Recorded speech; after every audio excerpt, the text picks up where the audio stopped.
മഴ തോരും മുമ്പേ സീരിയലിലേക്ക് എല്ലാവർക്കും സ്വാഗതം. ഈ ചാനൽ ഇഷ്ടപ്പെട്ടാൽ ലൈക്ക് ചെയ്യുക, സബ്സ്ക്രൈബ് ചെയ്യുക.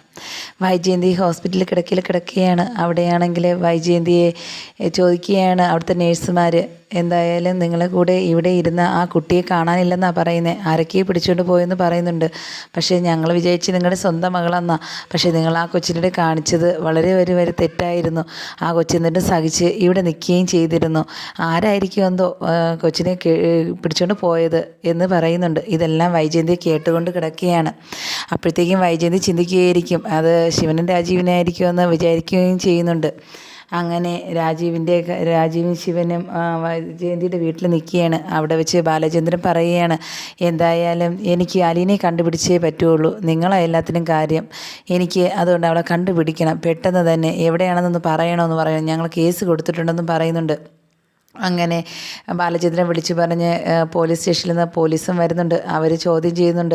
എന്തായാലും അവർക്ക് സംശയം നിങ്ങൾ പറഞ്ഞേ പറ്റുള്ളൂ എന്നും പറയുന്നുണ്ട്.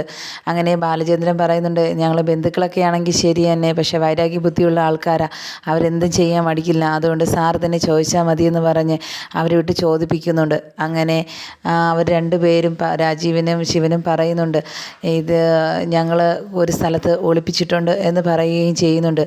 അങ്ങനെ അവിടേക്ക് പോകാൻ വേണ്ടി നിൽക്കുകയാണ്. കൃഷ്ണ പറയുന്നുണ്ട്, എന്നാലും കണ്ടോ, എനിക്ക് ആദ്യമേ സംശയമായിരുന്നു നിങ്ങളെ, ഞാൻ പറഞ്ഞപ്പോഴത്തേക്ക് പറഞ്ഞു ഇവിടെ ഇതിൻ്റെ പിന്നിൽ എല്ലാവരും അമ്മയുടെ വീട്ടിലുള്ളവരായിരിക്കുമെന്ന്, അതുപോലെ തന്നെയാണ് എന്നും പറയുന്നുണ്ട്. ഗംഗാധരൻ പറയുന്നുണ്ട്, അതിന് അവരുടെ രീതിയിൽ നോക്കുമ്പോൾ അത് തെറ്റാണെങ്കിലും പക്ഷേ നമ്മുടെ രീതിയിൽ അത് ശരിയാണെന്ന് തോന്നിയതുകൊണ്ട് അന്ന് അങ്ങനെ ചെയ്തത്, അതുകൊണ്ട് മോൾ വിഷമിക്കുകയൊന്നും ചെയ്യരുത് എന്നും പറയുന്നുണ്ട്.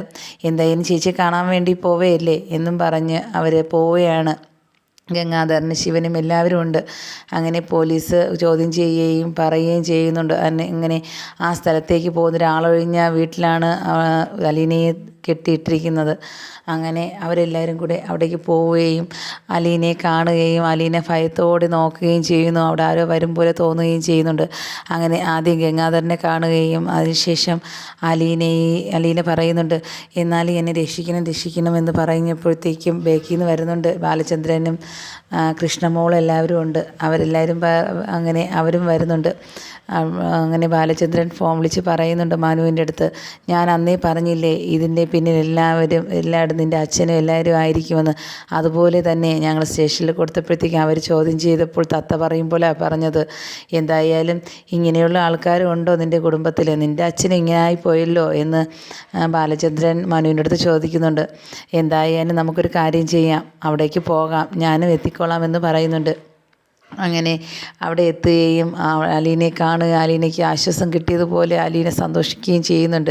അങ്ങനെ ഭയങ്കരമായിട്ട് ബുദ്ധിമുട്ടിയ അലീനയാണെങ്കിൽ അവിടെ ഇത്രയും ഒറ്റയ്ക്ക് ആ വീട്ടിൽ കിടന്നത്, എന്തായാലും ആ ഒരിത് നമുക്ക് സഹിക്കാൻ പറ്റാത്തതിലും അപ്പുറമായിരുന്നു അത് കൃഷ്ണയ്ക്ക്, അതുപോലെ തന്നെ ബാലചന്ദ്രന്. അങ്ങനെ കാണുകയും കണ്ട് അവർ കഥ തുറന്ന് പുറത്തേക്ക് വരികയും ചെയ്യുന്നുണ്ട്. അങ്ങനെ ഓടിച്ചെന്ന് കെട്ടിപ്പിടിക്കുന്നുണ്ട് ബാലചന്ദ്രൻ, ആശ്വസിപ്പിക്കുകയും ചെയ്യുന്നുണ്ട്. എന്ത് ചെയ്യാനാ, ഇവരാണെന്ന് എനിക്ക് നേരത്തെ അറിയാമായിരുന്നു, മോൾ വിഷമിക്കേണ്ട കാര്യമില്ല. അപ്പോഴത്തേക്കും അലീന ചോദിക്കുന്നുണ്ട്, എൻ്റെ അമ്മയ്ക്ക് എങ്ങനെയുണ്ട്, അമ്മയ്ക്ക് വേറെ കുഴപ്പമൊന്നുമില്ല, അമ്മ ഒന്നും അറിഞ്ഞിട്ടുമില്ല എന്ന് ബാലചന്ദ്രൻ പറയുന്നുണ്ട്. അങ്ങനെ അവർ അവിടെ നിന്ന് വീട്ടിലേക്ക് പോകാൻ വേണ്ടി ഇറങ്ങി വരികയാണ്. അങ്ങനെ ഇപ്പോൾ സ്റ്റേഷനിലത്തേക്ക് പറയുന്നുണ്ട് ശിവനും രാജീവനും, എന്തായാലും ഇത് കേസായ രീതിയിൽ നിങ്ങൾ അവിടെ അങ്ങോട്ട് വരികയും ചെയ്യേണ്ടി വരും എന്നും പറയുന്നുണ്ട്. അങ്ങനെ അവർ തല താഴ്ത്തി അവർ വിഷമത്തിലുമാണ് നിൽക്കുന്നത്. കാര്യം എന്തെന്ന് വെച്ചാൽ ഇനി ഇത് വൈജയന്തി അറിയുമോ എന്നുള്ള ഒരു ഇത് മാത്രമേ ഉള്ളൂ അവർക്കൊരു വിഷമം. അതുപോലെ തന്നെ ഗംഗാധരനും പറയുന്നുണ്ട്, എന്തായാലും ഇത് പറയരുത് വൈജയന്തിയുടെ അടുത്ത്, അറിഞ്ഞാൽ ഒന്നുകിൽ ഡൈവേഴ്സിന് അവൾ ശ്രമിക്കും, അല്ലെങ്കിൽ അവൾ എന്തെങ്കിലും കടുങ്കൈ ചെയ്യും, അല്ലെങ്കിൽ അവൾ ഞങ്ങളെ എന്താണെന്ന് പറയാൻ പറ്റാത്ത അവസ്ഥയായി ഇപ്പോൾ, അതുകൊണ്ട് ഇതൊരിക്കലും പറയരുതെന്ന് പറയുന്നുണ്ട്. അങ്ങനെ അപ്പോഴത്തേക്കും ബാലചന്ദ്രൻ പറയുന്നുണ്ട്, അവൾ അങ്ങനെയല്ലേ ചെയ്യുള്ളൂ, ഞാൻ ഇതറിയുന്ന നിമിഷം അവളുമായിട്ട് ഒരു ബന്ധവുമില്ല, ഞാനിവിടെ നിന്ന് പോകും എന്ന് തന്നെ പറയുന്നുണ്ട്. ഇതെല്ലാം കേട്ട് അവർ എന്ത് ചെയ്യണം എന്നറിയാതെ അവസ്ഥയിലാണ് ഇപ്പോൾ എല്ലാ സഹോദരന്മാർ നിൽക്കുന്നത്. എന്തായാലും അവരുടെ അവസ്ഥ ഇപ്പോൾ വല്ലാത്തൊരിതാണ്. കാര്യം എന്താണെന്ന് വെച്ചാൽ എല്ലാവരും ഈ സത്യം അറിഞ്ഞതിൽ പിന്നെ ബാലചന്ദ്രന് ഒരു ചെറിയ ആശ്വാസമുണ്ട്.